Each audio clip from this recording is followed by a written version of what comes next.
مبروك عليك يا محمد الشهادة، كفنك هو الأفرول والبيادة، علم مصر اللي ياما حميت ترابها، ربك كاتب لك تبقى من أهل السعادة.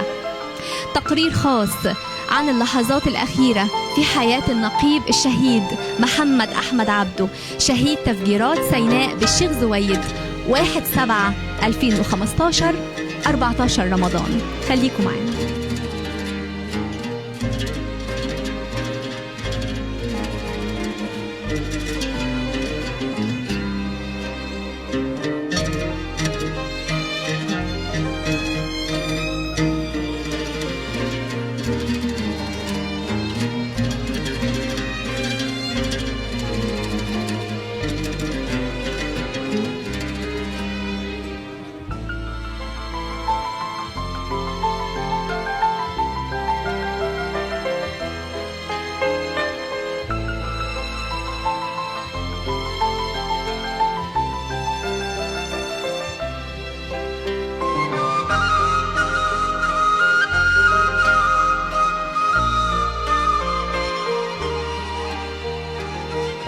مع والدة الشهيد محمد أحمد عبده مدام أمل، كل حاجة هنا في الشقة متعلقة بمحمد ليها قصة وحكاية.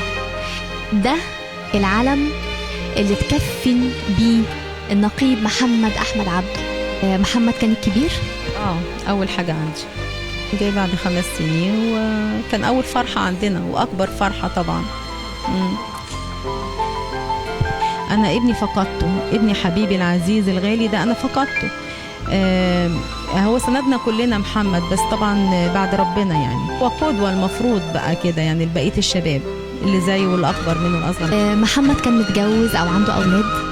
لا، هو محمد ما كانش خاطب أصلا، أخذ من والده الوطنية جامدة قوي قوي يعني. حضرتك حلمتي بيه؟ حلمت أحلام بتفسر نفسها كده، مش حلم. هو بيقول يعني ما دام شهيد هو بيجي رؤية، لأن محمد إحنا متجمعين أنا وإخواته وباباه في مكان، والمكان ده ضيق أساسا، وهو بيقول لي أنتوا قاعدين فيه مؤقتا، وكان فيه كده يعني هو تقريبا بينظفوا بنفسه، وأنا بقول له بلاش أنت بنفسك. ليه أنت بنفسك؟ قال لي علشانكم يا ماما، أنا بعمل كده علشانكم يا ماما. حتى هو يوم استشهاده حتى سبحان الله يعني هانت عليه نفسه بالطريقة دي، سبحان الله رب العالمين. هو يعني هو كان مصاب، هو اتصاب في الدبابة برصاص آلي. أول ما سمع إن في كمان بتتضرب وحط الفيست يا دوبك، بس الفيست والخوذة والكوتشي، ما رضاش حتى يلبس الأفرول. حتى أصحابه قالوا له نلبس الأفرولات وكده، قال لهم لا الكمان بتتضرب. جري على الدبابة بتاعته الام16 دي وجرى وطلع عليها وجات له رصاصة آلي. جات له فين؟ جات له في صدره. حتى قال للرائد جنبه، قال له أنا اتصبت، راح قال له نرجع، يلا نرجع. راح قال له لا كمل أنا فرحان، ده يومي الظهر ده كده، ده يومي. ده هو على لسان زميله، ده يومي كمل أنا فرحان. وعمالين طبعا بيحصدوا في الإرهابيين. قال لي حصدنا فيهم حصد كده. تقولي له إيه كلمة أخيرة لو هتقولي له كلمة واحدة؟ متهيألي زي ما متهيألي كل المصريين لازم يقولوها لمحمد، شكرا. يوم الوفاة شفتيه ازاي؟ احكي لنا.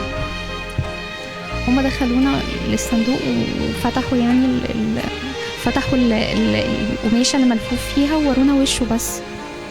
فهو وشه كان منور جدا جدا، لدرجه ان احنا مستغربين. اصلا محمد لما كان بيجي من سينا، لما كان بيجي عامه من السفر يعني، كان بيبقى وشه في نمش بسيط من الشمس ومسمر. لا انت وشك ناعم وشكله ابيض ناعم خالص، وتحسي واحد نايم عادي خالص، واحد في حاله استرخاء كده، وفيه ابتسامه خفيفه. كان جميل جدا جدا جدا. لأول مرة من داخل الأوضة الشخصية الشهيد النقيب محمد أحمد عبده بكلمكم من وسط صوره، بدلته، كل شيء متعلق بالشهيد النقيب محمد أحمد عبده. خليكم. توصفي محمد كأخ بإيه؟ ومحمد كظابط بإيه؟ نبتدي بالأخ. هو بالأخ يعني هو أنا بعتبره أب، يعني هو بجد زي الأب. يعني حاسه ان فرق السن اللي ما بيننا ده ما ينفعش يكون اللي هو ان فرق السن سنة ونص. فرق سن صغير قوي، بس هو انا كنت بحس ناحيته بكده بحنيته يعني وطيبته، وهو دي حاجه اخدها من بابا برضه. بابا نفس الكلام معانا. كظابط يمكن انا ما عرفتش ان هو محمد ايه كظابط غير بعد استشهاده. يعني هو محمد ما كانش بيكلمنا قوي من حياته العسكريه وكده، بس انا عرفت اخويا قد ايه راجل وبطل. يعني انا مش متخيله بجد، انا بجد ما كنتش عارفه اخويا.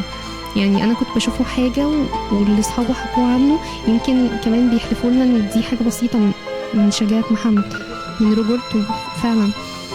فانا عرفت ان هو قد ايه راجل وشجاع، بيحب البلد دي قوي قوي قوي قوي بعد استشهاده يعني. ورا كل ضابط وجندي وعسكري ألف حكاية وحكاية، ودي كانت حكايتنا النهاردة مع النقيب الشهيد محمد أحمد عبده اللي دفع الدم علشان إحنا نعيش. من منزل الشهيد محمد أحمد عبده من منطقة جنكليس بمدينة الإسكندرية، كنت معكم علا هاشم لسكاي إيجي.